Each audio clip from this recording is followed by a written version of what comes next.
Et si je vous disais que certaines des plus grandes stars de Hollywood sont toujours prêtes pour une aventure osée, de coucher avec 2000 femmes en 2 ans, à faire l'amour une douzaine de fois par jour, voici les 25 plus grands accros au sexe. En tête de liste, Tom Sizemore, connu pour ses performances intenses dans Il faut sauver le soldat, Ryan et Heat. Malgré son succès à l'écran, la vie hors écran de Sizemore était entachée par une addiction au sexe implacable qui lui causait souvent des ennuis. Sizemore a épousé l'actrice Maeve Quinlan en 1996, mais leur union fut de courte durée, se terminant par un divorce en 1999 en raison des problèmes de drogue persistants de Sizemore. Sa vie personnelle tumultueuse ne s'est pas arrêtée là. Il a aussi fréquenté Heidi Fleiss, la célèbre proxénète de Hollywood, ajoutant encore plus de notoriété à son style de vie déjà chaotique. En juillet 2005, Sizemore est devenu père lorsque Janelle McIntyre a donné naissance à leur fils jumeau. Cependant, leur relation a finalement pris fin, ajoutant un autre chapitre à la vie personnelle tumultueuse de Sizemore. Plus tard, cette année-là, le 19 octobre 2005, Vivid Entertainment a sorti The Tom Sizemore Sex Scandal, une sextape mettant en scène Sizemore et plusieurs femmes. Cette sortie scandaleuse a mis ses escapades sexuelles en lumière, ternissant encore plus sa réputation. Dans la vidéo, Sizemore a affirmé avoir eu des relations sexuelles avec Paris Hilton, une déclaration que Hilton a niée avec véhémence. Elle a affirmé que la déclaration de Sizemore était simplement un stratagème pour augmenter les ventes de la bande controversée. Ce déni public n'a guère atténué l'impact du scandale sur la carrière déjà endommagée de Sizemore. La lutte de Tom Sizemore contre l'addiction au sexe, cliniquement connue sous le nom de priapisme, a été liée à son passé de toxicomanie impliquant l'alcool et les drogues. Les professionnels de santé ont attribué son comportement sexuel compulsif à cette cause sous-jacente. Selon son manager, la capacité de Sizemore à avoir des relations sexuelles sans interruption est une conséquence de sa condition. Bien que l'acteur continue de lutter contre la dépression, il a été rapporté qu'il fait des progrès significatifs vers la guérison. Ensuite vient Marlène Dietrich, la séduisante sirène de l'écran de l'âge d'or d'Hollywood. Son allure s'étendait au-delà de l'écran, avec un appétit sexuel insatiable, bien documenté, qui faisait d'elle une des stars les plus discutées de l'époque. La relation de Dietrich s'étendait à la fois aux femmes et aux hommes, un fait qu'elle n'a jamais caché. Cependant, ce sont généralement ses amants masculins qui étaient nommés. Ses liaisons romantiques étaient aussi glamour qu'elle. Parmi ses amants notables se trouvait la célèbre actrice américaine Tallulah Bankhead. Une autre relation intrigante était avec Joe Carstairs, dont le vrai nom était Marion Barbara. Carstairs vivait ouvertement en tant que lesbienne au début du XXe siècle et a acquis une renommée. En tant que pilote excentrique de bateaux de course, Dietrich n'a jamais fait grand cas de sa bisexualité. Lorsque le réalisateur et acteur austro-suisse Maximilian Schell s'est renseigné sur ses expériences avec des femmes lors du tournage du documentaire Marlène, 1984, quelques années avant sa mort, sa réponse a été « Alors vous savez, il y a un homme et il y a une femme, puis il se couche sur elle et ensuite ça arrive, n'est-ce pas? C'est la même chose avec... » L'ouverture de Dietrich et Son amour pour les deux était révolutionnaire, surtout dans le domaine public. Dans son premier film hollywoodien, Morocco, 1930, elle a créé un émoi en embrassant une autre femme tout en portant un smoking. Cela ne s'était jamais produit à l'écran auparavant, ni le baiser, ni la femme en smoking.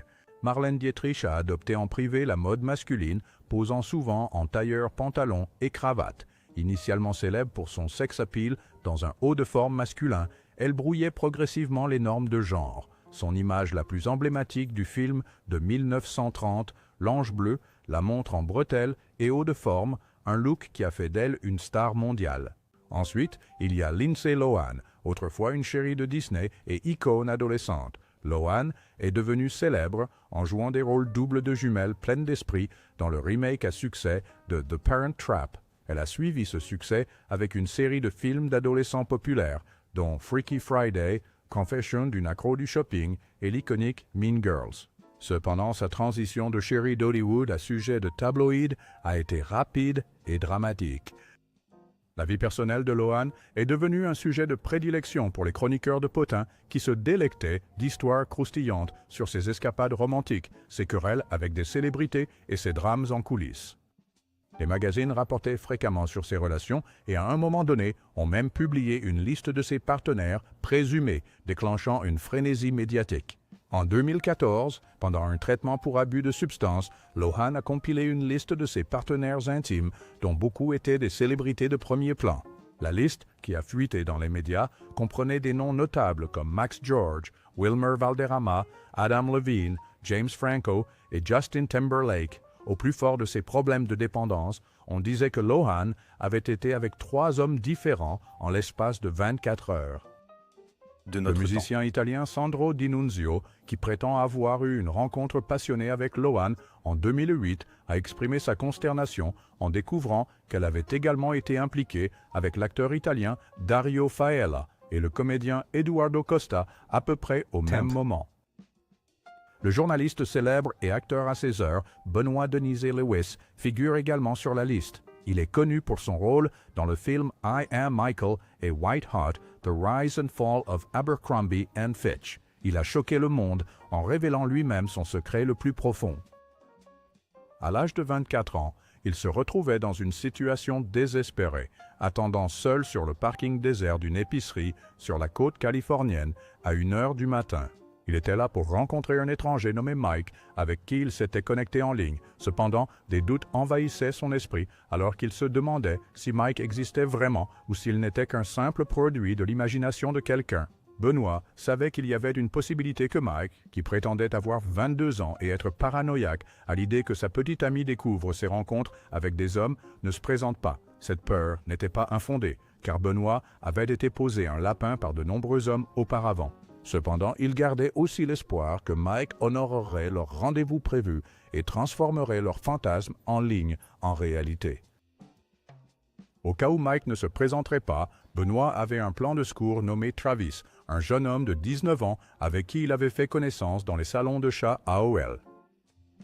Bien qu'il ne les ait jamais rencontrés en personne, Benoît envisageait d'avoir des rencontres avec Mike et Travis pendant son voyage, reflétant la nature de ses désirs cachés et les risques qu'il était prêt à prendre pour les explorer.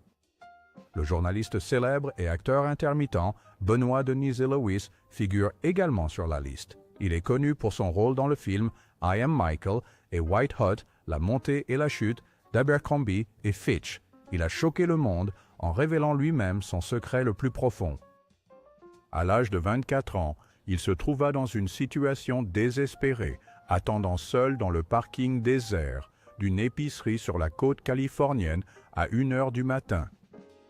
Il était là pour rencontrer un étranger nommé Mike, avec qui il avait été en contact en ligne. Cependant, des doutes l'assaillaient alors qu'il se demandait si Mike existait vraiment ou s'il n'était qu'une invention de l'imagination de quelqu'un. Benoît savait qu'il y avait une possibilité que Mike, qui prétendait avoir 22 ans et être paranoïaque à l'idée que sa petite amie découvre ses rencontres homosexuelles, ne se présente pas. Cette crainte n'était pas sans fondement, car Benoît avait été abandonné par de nombreux hommes auparavant. Cependant, il gardait l'espoir que Mike respecterait leur rendez-vous prévu et transformerait leur fantasme en ligne en réalité. Au cas où Mike ne se présenterait pas, Benoît avait un plan de secours nommé Travis, un jeune homme de 19 ans avec qui il avait noué contact dans les salons de chat AOL. Bien qu'il ne les ait jamais rencontrés en personne, Benoît envisageait des rencontres avec Mike et Travis pendant son voyage, reflétant la nature de ses désirs cachés et les risques qu'il était prêt à prendre pour les explorer. Ensuite, voici le charismatique acteur irlandais Colin Farrell. L'historique romantique de Farrell est légendaire, avec une liste d'ex comme Amalia Warner et Liz Taylor, ainsi que des aventures supposées avec Angelina Jolie et Britney Spears. Cependant, sa dernière véritable relation était avec sa couvre-dette d'Undine, Alicia Bacleta-Curis, avec qui il a un fils. Les aventures romantiques de Farrell faisaient souvent la une, allant de sa représentation dans un roman par une ancienne petite amie à une sextape divulguée avec le mannequin Playboy Nicole Noreen, qui a abouti à un procès de plusieurs millions de dollars. Malgré son image publique de Playboy hollywoodien, Farrell a reconnu ouvertement ses luttes contre la dépendance sexuelle. Il a reconnu la nature addictive des rencontres sexuelles, comparant la réponse du cerveau à celle de l'abus de substances. Sa perspective introspective sur la sexualité s'est étendue à son rôle dans The Lobster, où il a exploré les thèmes du choix, de la solitude et de la répression sexuelle. Dans le film, le personnage de Farrell vivait dans un monde difficile où les gens doivent trouver un partenaire ou faire face à des problèmes. Après avoir réfléchi aux idées du film, Farrell a parlé de la complexité de l'attraction humaine et pourquoi il est important de savoir ce que l'on veut. Il veut mieux comprendre ses propres sentiments, réalisant qu'il doit déterminer pourquoi il veut ce qu'il veut. Farrell a également parlé de ses luttes contre l'addiction au sexe, montrant comment même les personnes célèbres rencontrent les mêmes problèmes que tout le monde. Actuellement, il essaie de trouver un juste milieu entre la célébrité, le désir de choses et la croissance personnelle dans un monde plein de tentations et de désirs. Après Farrell vient Bette Davis. Malgré la célébrité et le succès à Hollywood, la vie personnelle de Bette Davis a été marquée par des turbulences et des relations échouées.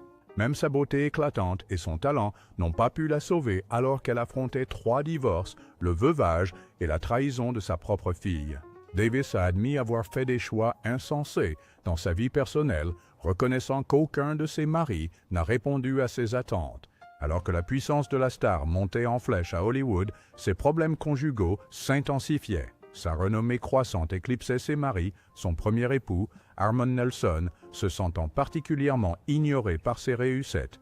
Le ressentiment croissant de Nelson envers la priorité que Dietrich accordait à sa carrière plutôt qu'à leur mariage a finalement tendu leur lien au-delà de la réparation. Cependant, Davis trouvait du réconfort et de la passion dans ses collaborations professionnelles, en particulier avec le réalisateur William Wyler.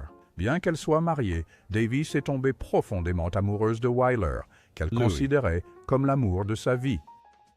Leur relation était marquée par une intense alchimie créative et un échange intellectuel, soulignant la tendance de Davis à chercher l'épanouissement en dehors de ses mariages. La star de la télé-réalité et acteur Dean McDermott a affronté de nombreux défis dans son mariage en raison de sa lutte contre l'addiction sexuelle, un thème récurrent dans sa vie. Ces luttes contre l'addiction sexuelle ont été révélées lors de séances de thérapie avec sa femme, Tori Spelling, dans leur émission de télé-réalité True Tori. Lors d'une séance, McDermott a admis son insatisfaction face à leur vie sexuelle, révélant qu'ils n'avaient des relations sexuelles qu'une fois toutes les 2 semaines, ce qu'il a décrit comme moins que fantastique. Spelling, cependant, pensait que leur relation et leur vie sexuelle étaient formidables. McDermott a ensuite avoué avoir une maîtresse âgée de 28 ans, soulignant qu'il n'était intéressé que par l'aspect physique de la relation et n'était pas émotionnellement attaché. Éploré par l'infidélité de son mari, Spelling a exprimé ses frustrations avec larmes, se sentant inadéquate et incapable de satisfaire son appétit sexuel insatiable. Elle a attribué le comportement de McDermott à son addiction au sexe, soulignant son incapacité à trouver satisfaction avec elle seule. McDermott a finalement cherché de l'aide en entrant en cure de désintoxication pour traiter sa dépendance, mais la tension dans leur relation est restée évidente, avec Spelling luttant contre des sentiments d'insuffisance et de trahison. Ensuite, nous avons Callum Best, le fils de la légende du football George Best, connu pour son style de vie et ses exploits sexuels débridés. Sa réputation de mauvais garçon autoproclamé a été gravement entachée lorsque des images scandaleuses ont émergé le montrant engagé dans une orgie alimentée par la drogue avec des prostituées. Cette révélation choquante a servi d'appel au réveil pour Best, le poussant à chercher de l'aide. Et confronté ses comportements destructeurs, reconnaissant le besoin de changement, il s'est engagé dans un chemin de réhabilitation et de rétablissement. Grâce à une combinaison de thérapie, de groupes de soutien et d'un nouvel engagement envers la sobriété, Best a entrepris un chemin vers la rédemption. Malgré les défis auxquels il a fait face pour surmonter l'addiction et reconstruire sa vie, il est resté déterminé à laisser son passé troublé derrière lui. À la suite de sa réhabilitation, Best est devenu un défenseur de la sensibilisation aux addictions et à la santé mentale, utilisant sa plateforme pour inspirer d'autres personnes confrontées à des problèmes similaires. La prochaine personne sur ma liste est Nicole Martin. Elle est reconnue pour ses rôles dans La famille Plouffe, Samedi Derrira. Et Nicole Martin, il était une fois des gens heureux. Elle a affronté une bataille éprouvante avec une addiction au sexe et à l'autosatisfaction, comme révélé par l'ancienne playmate Nicole Noreen. Dans une confession sincère sur The Joy Behar Show, Noreen a relaté la profondeur de ses luttes, dévoilant des moments où son addiction devenait si accablante qu'elle ne pouvait pas quitter son lit pendant une journée entière. Elle a décrit l'expérience comme épuisante et effrayante, car elle a consommé toute sa journée et l'a laissée sans énergie, même pour les besoins de base, comme la nourriture. Noreen a exprimé son engagement envers la guérison, soulignant ses efforts pour éviter les déclencheurs qui pourraient inciter son comportement addictif. La beauté intemporelle d'Ava Gardner captivait le public. Mais hors écran, ses passions incluaient un appétit sexuel insatiable qui faisait partie de la légende hollywoodienne. Sa quête incessante pour satisfaire ses désirs sexuels l'a menée d'une relation à une autre. Son premier mari, Mickey Rooney, était tristement célèbre pour son infidélité, la trompant même pendant qu'elle était hospitalisée pour se remettre d'une appendicectomie. Suite à son divorce avec Rooney, Gardner épousa le chef d'orchestre Artie Shaw, qu'elle décrivait comme un autre genre de tyran, la rabaissant constamment. Malgré son mariage avec Shaw, Gardner eut des liaisons, notamment avec Robert Mitchum, dont elle avouait être éprise malgré son statut marital. Ces liaisons amoureuses s'étendaient à Howard Hughes qu'elle reconnaissait pour sa générosité, notamment en couvrant les frais médicaux de sa mère. Cependant, Gardner a soutenu qu'elle n'a jamais aimé Hughes, condamnant ses croyances racistes. Malgré son mariage avec Shaw en 1945, le tabagisme intensif et la consommation excessive d'alcool de Gardner ont tendu leur relation. Elle a admis se sentir intellectuellement peu sûre d'elle auprès de Shaw, ce qui l'a poussée à passer un test de QI, qu'elle a réussi brillamment. Cependant, leur mariage fut de courte durée, car Shaw la quitta pour une autre femme juste une semaine après leur premier anniversaire. La vie amoureuse tumultueuse de Gardner comprenait également une relation avec l'acteur George Scott, qu'elle prétendait souvent lui infliger des abus en état d'ivresse. Ces expériences dressent un portrait complexe du parcours romantique de Gardner, caractérisé par la passion, le tumulte et le chagrin. Nous avons également sur notre liste le mannequin et actrice Amber Smith. Le mannequin éblouissant de Sports Illustrated ne s'est pas contenté de faire sensation devant la caméra. Elle s'est lancée à fond dans la scène de la télé-réalité, mettant tout à nu, non pas dans une, ni deux, mais 3 émissions à succès. Célébrité Rehab avec Dr. Drew, Sober House et Sex Rehab avec Dr. Drew. Mais l'histoire d'Amber n'était pas seulement celle du glamour et des paillettes du monde du mannequinat. Oh non, elle a intensifié les choses en révélant courageusement ses luttes contre l'addiction au grand jour. De lutter contre l'abus de substances à se battre avec l'addiction à l'amour, elle a tout révélé, montrant au monde que même les plus beaux visages peuvent avoir leurs démons. Et si cela ne suffisait pas, elle a fait un pas de plus en écrivant son propre livre révélateur, Love Addict, Sex, Romance and Other Dangerous Drugs. Dans ce mémoire captivant, elle a révélé son obsession de 12 ans avec un homme, offrant au lecteur une place au premier rang pour les montagnes russes de sa vie amoureuse. La fougueuse Lupe Vélez, connue sous le nom de Mexican Spitfire, était aussi célèbre pour sa vie amoureuse tumultueuse que pour ses rôles à l'écran, ses aventures sexuelles faisant souvent la une des journaux. Lupe Vélez a un jour déclaré « Dans une église, je suis une sainte. En public, je suis une dame, mais entre les murs de ma propre maison, je suis un diable. » Cette citation explique l'essence du caractère énigmatique de Vélez. Elle croyait que les limites de son foyer lui permettaient de s'exprimer librement et sans retenue. Elle savourait la capacité d'embrasser pleinement ses émotions et de se livrer à un comportement impulsif, allant des explosions passionnées à des danses débridées, sans crainte du jugement ou des attentes sociales.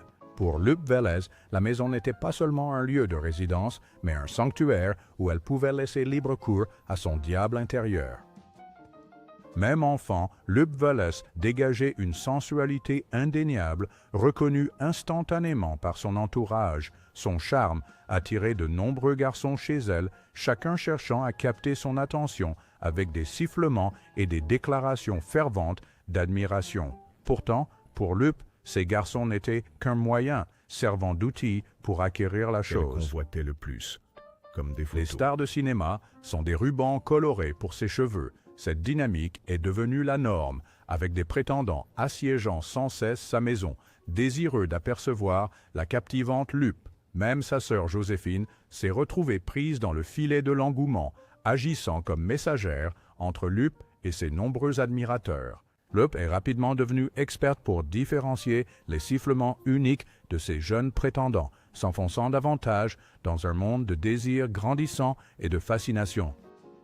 En tant que jeune fille, Lupe était attirée par le glamour d'Hollywood et désirait des photos de stars de cinéma. Bien que cela remettait en question les normes de sa société, elle était prête à échanger des faveurs pour acquérir ces photographies. Cela montrait sa détermination à poursuivre ses rêves et faisait d'elle une figure unique et puissante. À venir ensuite, Ingrid Bergman.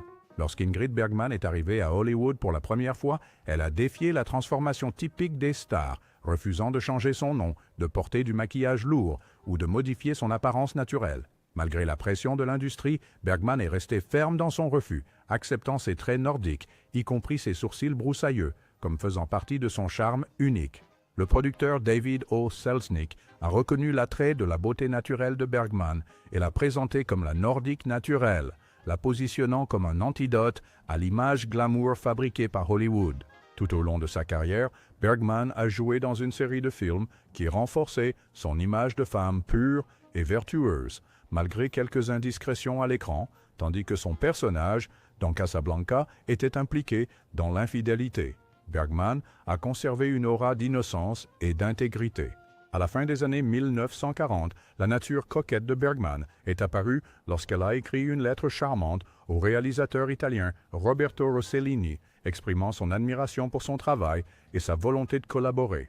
Malgré la réputation de Rossellini en tant que séducteur, l'approche enjouée de Bergman l'a conquis, menant à une liaison passionnée et une collaboration éventuelle sur un projet cinématographique révolutionnaire. La chimie indéniable entre Bergman et Rossellini était évidente même avant le début du tournage, avec des photographies capturant l'attention palpable et l'anticipation entre eux.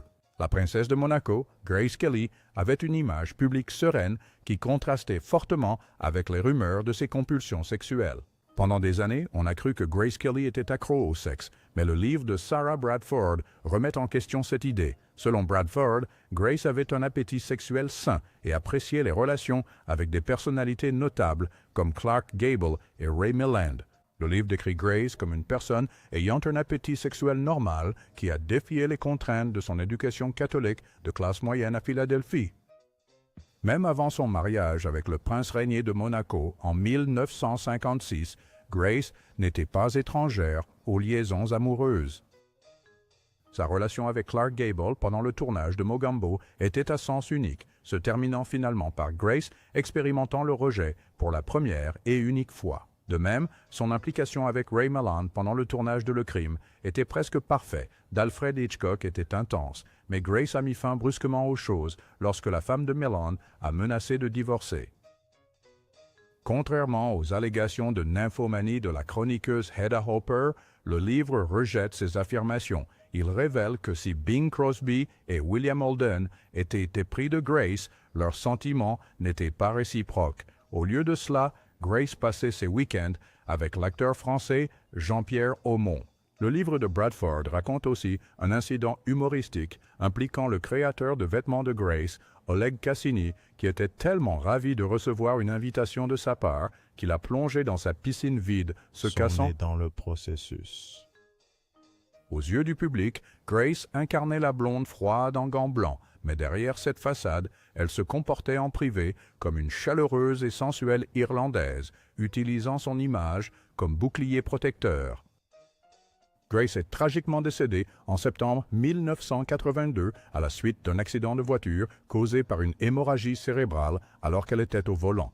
La prochaine personne sur la liste est Pamela Anderson. La vie de Pamela Anderson a été une montagne russe de célébrités, d'exploitation et de relations tumultueuses, son statut de sex symbole éclipsant souvent sa douleur et ses luttes. Malgré sa renommée durable, Anderson a affronté de nombreux défis, allant des abus subis dans son enfance aux paparazzis envahissants et aux liaisons amoureuses traumatisantes. Son premier mariage avec Tommy Lee, le batteur de Motley Crue, a commencé comme une romance tourbillonnante alimentée par la passion et l'extase. Cependant, la Le récent réalité examen du conflit médiatique a fait des ravages, aggravés par le vol de leur célèbre sextape qui est devenu le premier scandale de célébrité de ce genre. Après son divorce avec Lee, Anderson s'est lancé dans une série de fiançailles et de mariages, y compris des relations avec le mannequin suédois Marcus Schenkenberg et la star de country rock Kid Rock. Malgré des moments de bonheur, ces unions furent de courte durée, Anderson se décrivant finalement comme libre après sa séparation de Kid Rock. Ses mariages ultérieurs avec l'acteur Rick Salomon furent marqués par un cycle de réconciliation et de divorce, reflétant la vie amoureuse tumultueuse d'Anderson. Plus récemment, elle a épousé son garde du corps, Dan Highurst, dans une romance tourbillonnante induite par la pandémie qui s'est finalement terminée par une séparation. Malgré les hauts et les bas de sa vie amoureuse, Anderson reste résiliente et fidèle à elle-même, embrassant son statut de célibataire avec grâce et indépendance. Maintenant, je sais que vous devez avoir vu Greta comme la sainte d'Hollywood parce qu'elle était à peine prise dans des controverses, mais je suis ici pour vous dire que vous avez été trompé. Greta Garbo a choisi de se passer de tout le mariage, mais elle avait un talent certain pour susciter des intrigues romantiques. Elle a traversé la scène des rencontres avec une grâce sans effort, se mêlant à des hommes et des femmes, célibataires et mariés, tout en conservant son esprit farouchement indépendant. Prenez le cas de l'acteur Gilbert Roland, qui s'est retrouvé séduit par le charme de Garbo pendant la tourmente de la Seconde Guerre mondiale. Dans un moment de célébration, Garbo aurait impliqué Roland dans une rencontre passionnée, allant même jusqu'à lui offrir une paire de ses culottes en souvenir. Pourtant, lorsque Roland est revenu en permission, l'aura mystérieuse de Garbo a pris le dessus alors qu'elle rejetait ses tentatives de reconnexion. La raison, nous ne savons pas. La vie amoureuse de Garbo était un secret bien gardé, mais des rumeurs circulaient sur ses liaisons avec le photographe de mode discrètement gay Cecil Beaton. Leur relation s'est étendue sur 3 décennies, avec des rencontres dans des métropoles animées comme New York, Californie, Londres et Paris. Beaton, connu pour sa franchise, partageait peu de leur liaison avec l'écrivain Truman Capote, qui décrivait plus tard Beaton comme l'un des rares à pouvoir satisfaire Garbo physiquement. Mais Beaton lui-même restait perplexe face à sa propre prouesse, réfléchissant avec son biographe à l'intensité inattendue qu'il apportait à leur rencontre. Son énergie brute intriguait et choquait Garbo, les laissant tous deux déconcertés par la force magnétique de leur connexion. Dans le tourbillon des escapades romantiques de Garbo, une chose restait certaine, elle jouait selon ses propres règles. Si vous avez regardé les années 1970, musical. Partridge Family, Alors, non, tu devrais Cassidy. savoir, David. Son interprétation de Keith l'a propulsé au rang d'idole des adolescents, faisant de lui une superstar pop de l'époque. Cependant, derrière la façade scintillante, Cassidy luttait contre ses démons intérieurs, y compris une bataille avec une addiction au sexe. Tout au long de sa vie, Cassidy a lutté avec divers problèmes, ressentant souvent un profond sentiment de malheur et une incapacité à trouver du plaisir dans ses réalisations. Malgré l'adoration des fans, Cassidy se confiait à son entourage proche sur son insatisfaction avec sa vie, déplorant que son succès ne lui apportait pas le contentement que les autres pensaient. Il minimisait souvent son statut de célébrité, tentant de montrer aux fans la réalité de ses luttes et de ses imperfections. Les interactions avec les fans laissaient souvent Cassidy se sentir incompris, alors qu'il essayait de transmettre la complexité de son trouble intérieur. Malgré les apparences extérieures de la célébrité et du succès, Cassidy se sentait comme n'importe quelle autre personne affrontant les défis de la vie, essayant de passer chaque jour. Ses tentatives de communiquer cela aux fans se heurtaient à l'incrédulité, car il ne pouvait pas concevoir comment quelqu'un de son niveau de célébrité pouvait ressentir autre chose que du contentement. Avez-vous rencontré Eddie Lamar? Vous l'avez très probablement fait. Elle a été appelée la plus belle femme du monde dans les années 1930 et 1940 et s'est retrouvée propulsée sous les projecteurs pour des raisons dépassant son talent d'actrice. Lamar l'a souvent décrite comme une figure séductrice, ce qui a conduit à ce qu'on la qualifie de nymphomane par admirateur et critique. En 1933, Lamar a commencé dans Extase, jouant le rôle d'une jeune mariée nommée Eva. Le film présentait une scène révolutionnaire où le personnage de Lamar, après une baignade nue libératrice, rencontre un ingénieur viril, éprouvant des plaisirs que son mari impuissant ne peut lui offrir. La performance de Lamar, en particulier ses expressions apparentes d'extase, provoqua un tollé et une controverse, le film étant dénoncé par le pape Pie V et Lamar elle-même qualifiée de la fille de l'extase. Malgré sa beauté éblouissante et son talent indéniable, Lamar a rencontré des défis à Hollywood en raison des préjugés sexistes étant souvent cantonnés à des rôles qui se concentraient uniquement sur son attrait physique. Lamar elle-même déplorait l'impact que son apparence avait sur sa carrière, se sentant piégée par sa propre beauté et les opportunités limitées que cela lui offrait. Cependant, Lamar était loin d'être passive dans sa quête de succès. Elle recherchait activement des rôles qui la mettaient au défi en tant qu'actrice, se défendant dans une industrie dominée par des cadres et réalisateurs masculins. La détermination de Lamar à contrôler son propre destin l'a amené à faire des choix audacieux, même au risque de contrarier les patrons de studio ou de rejeter des rôles qui ne correspondaient pas à sa vision. Il est temps que nous nous tournions vers Roman Polanski. Étant donné ses actions choquantes et déplorables, il n'est pas surprenant que Roman Polanski ait été qualifié de sex addict.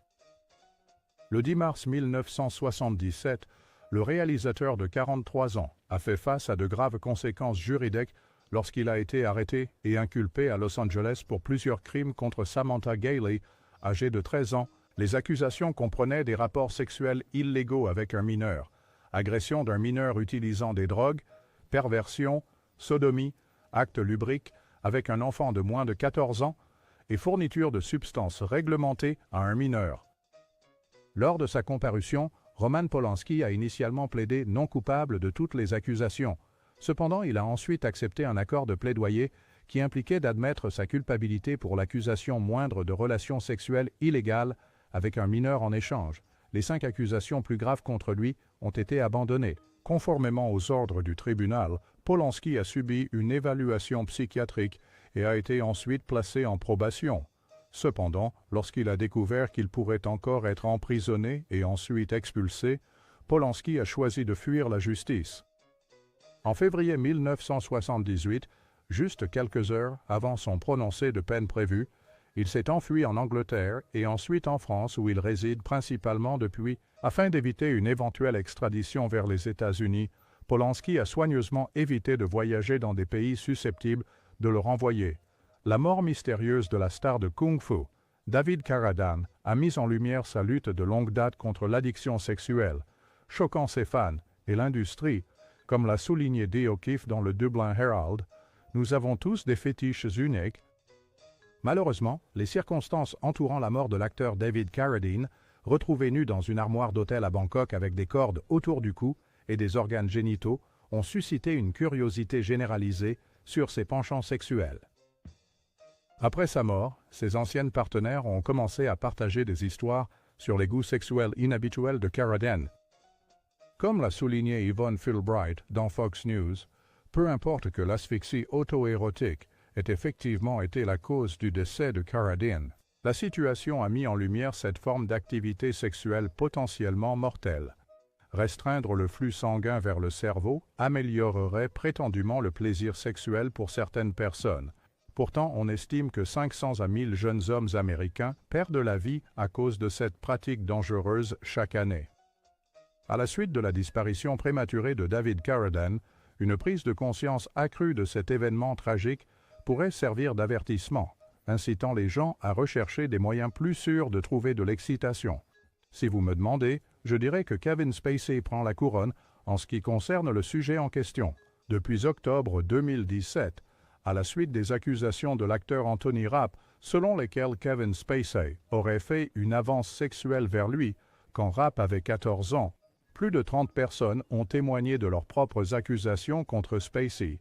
Ces récits vont du harcèlement au toucher inapproprié. Le 16 novembre 2017, le théâtre Old Vic de Londres, où Spacey a été directeur artistique de 2004 à 2015, a annoncé qu'une ligne d'assistance établie pour enquêter sur Spacey avait reçu 20 allégations concernant un éventail de comportements inappropriés, tous concernant de jeunes hommes de plus de 18 ans. Les allégations ont provoqué une série d'efforts de limitation des dégâts, alors que diverses entités hollywoodiennes cherchaient à se distancer de l'acteur.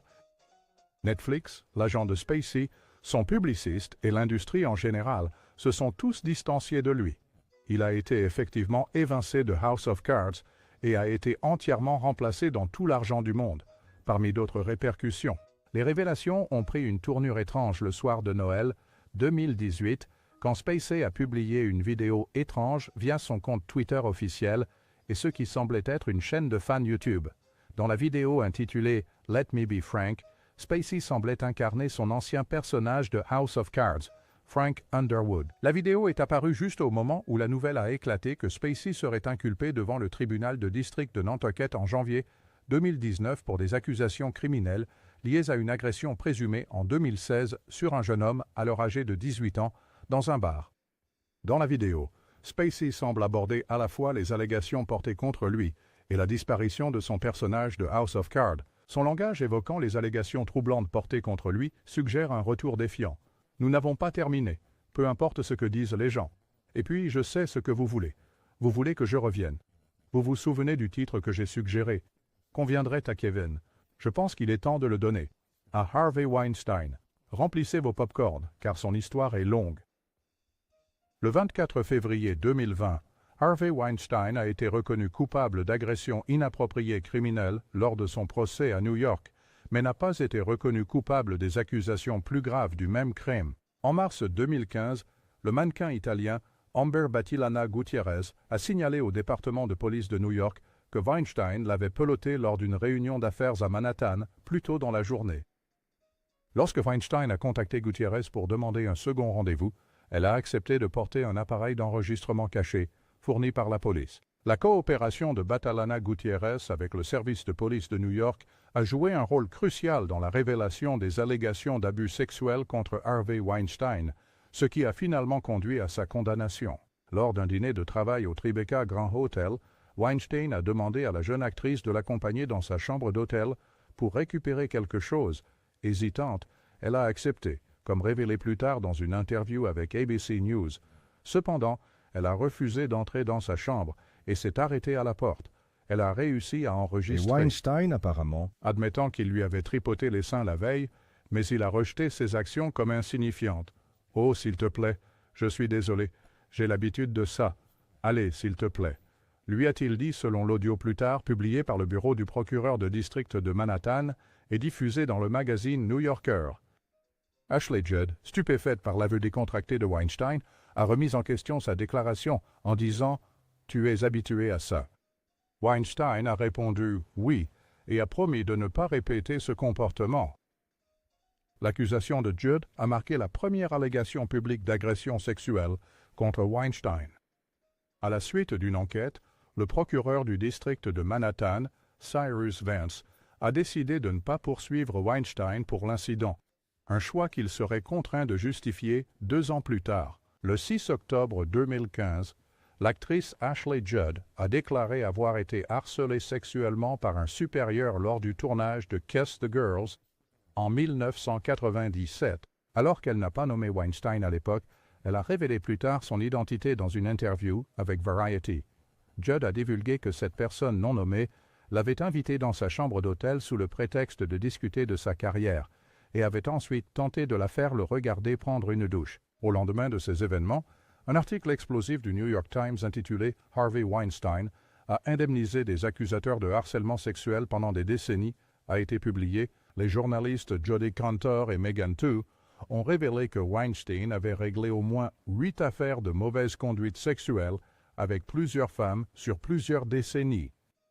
L'article présentait l'accusation publique d'Ashley Judd contre Weinstein, détaillant son comportement inapproprié envers elle en 1997. Cette révélation a provoqué un flot d'accusations similaires de la part de nombreuses femmes, totalisant 80, conduisant finalement au licenciement de Weinstein de sa propre entreprise dans les jours suivant la publication de l'histoire. Il est temps de rencontrer l'ancien papa de la télévision adorée, Bill Cosby. Parmi les films notables de Cosby, figure le Cosby Show, qui l'a propulsé au rang de star grâce à son rôle de docteur Heathcliff Huxtable, un père et mari bien-aimé. L'émission a reçu des éloges critiques et est devenue un phénomène culturel pendant sa diffusion de 1984 à 1992. Le talent comique de Cosby et sa présence chaleureuse l'ont rendu cher aux spectateurs du monde entier. Un autre film notable est I Spy, où Cosby a joué aux côtés de Robert Culp en tant qu'agents infiltrés dans cette série comique d'action qui a été diffusée de 1965 à 1968. Le rôle de Cosby en tant qu'Alexander Scott lui a valu une reconnaissance générale et a marqué l'une des premières fois qu'un acteur afro-américain jouait un rôle principal dans un drame télévisé. Mais au cours des dernières années, les accusations contre Bill Cosby se sont accumulées, avec plus de 60 femmes l'accusant de contacts inappropriés, d'agressions sexuelles facilitées par des drogues, de coups et blessures à caractère sexuel, d'abus sexuels sur enfants et de harcèlement sexuel. Les allégations remontent au milieu des années 1960, avec des incidents signalés jusqu'en 2008 dans 10 États américains et une province canadienne. Le tollé public s'est intensifié après la routine de stand-up du comédien Hannibal Buress en octobre 2014, qui a laissé entendre la conduite sexuelle dissimulée de Cosby, entraînant une vague d'accusations. En 2014, Judy Hutt a intenté une poursuite civile contre Cosby en Californie, alléguant une agression sexuelle alors qu'elle avait 16 ans en 1975. Le procès a débuté en 2022, se terminant par un verdict du jury en faveur de Hutt, avec Cosby condamné à payer 500 000 $ de dommages et intérêts compensatoires.